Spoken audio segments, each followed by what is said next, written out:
So you're planning to make a move to Manhattan, Kansas. Well, in this ultimate guide, I'm gonna walk you through everything you need to know when you're headed here to make it very smooth and very stress-free. If you watch to the very end, I'll tell you how to get your free Manhattan City guides. Go ahead and get started. You want to choose the right neighborhood for you and your family. Always look at your proximity. Do you want to be on the west side of town? Do you want to be on the east side of town? Do you want to be right in the downtown area? All of that's really going to matter because it matters if it's walkable, your proximity to the right schools, your proximity to parks and rec areas and everything else that comes with that. So understanding what you want as a homeowner is going to be very, very important because you want to know what it is that are important to you. I've had clients that they want to be able to walk to everything. Great. Downtown's going to be where you want to be. I've had clients that are like, oh, we want to be on the west side of Manhattan because that's close to Fort Riley, Seco Park, or the State Streets, Candlewood area. Maybe it's Miller Ranch and things up there. And then I've had clients that are like, no, I go to Topeka and Wamego all the time. Great. Let's get you on the east side of town. You know, then your budget's going to depend on if you want the Brookville neighborhoods or the Lake Elbow neighborhoods or whatever that looks like for you. In Manhattan, quite honestly, it's pretty affordable when it comes to pricing when you're comparing it to everything else in the United States. Now,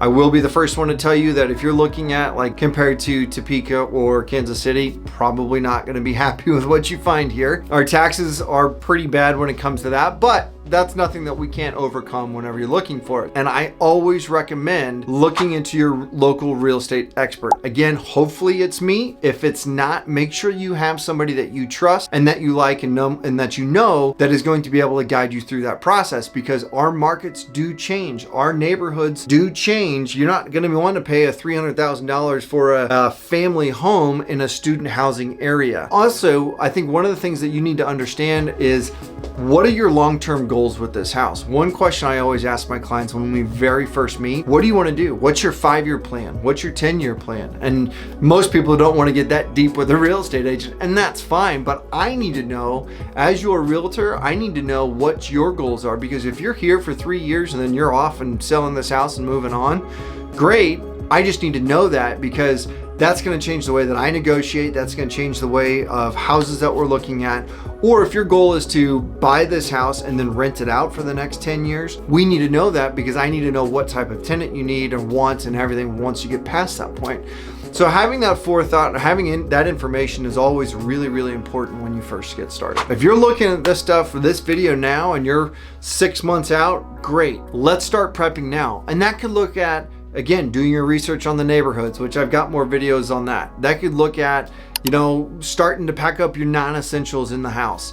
That could be starting to put moving companies on your list because you don't want to move everything yourself. I've got a lot of movers that I can get you connected with, but the thing is, they fill up 3, 4, or 5 months out because they're moving people. You've got people coming and going all the time in our area. We have a very transient community in this place, and so having that information is going to be very important. Having a plan and putting together something is going to be very helpful for you, and I promise you, you will thank yourself if you do that. My wife does a fantastic job when she packs, is that she literally labels and says, okay, this one goes in the garage, this one goes in the upstairs bedroom, this one goes in the basement storage, this one. She goes through and then plans out like, okay, the first thing we're gonna need when we get there is this box. We don't need this one, it's more storage. Let's put it in the storage room, and that goes in the back of the front of the back of the truck.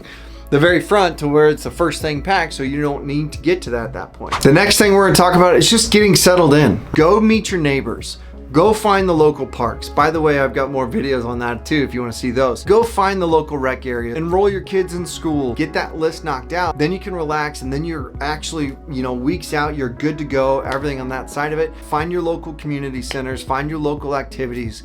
Do your kids like to bike? Do your kids like to hike? Do they like football, baseball, basketball, whatever that is? Go get involved in that. Go check out the local Manhattan Recs department. City of Manhattan does a pretty good job of making sure we have community involvement and everything that comes with that. That's your ultimate guide to moving to Manhattan, Kansas. And as promised, if you go ahead and comment city guide in the comments below, I will go ahead and send over our free city guide for Manhattan, Kansas. Everything you need to know from food to eat, places to eat, rec centers, and everything else that you might need when you're relocating here to Manhattan. If you found this video helpful, please go and hit the subscribe button. Go and hit that little bell so you get notified of any future content, and give us that thumbs up because it does help us grow the channel. As always, if you or anybody you know is interested in anything real estate related, please have them give me a call. I don't care if it's buying, selling, investing, or anything at all. I'm here to help. My phone number is 785-477-5485.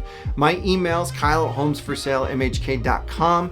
I am your local real estate expert here in Manhattan. I look forward to hearing from you. Thank you guys so much for watching.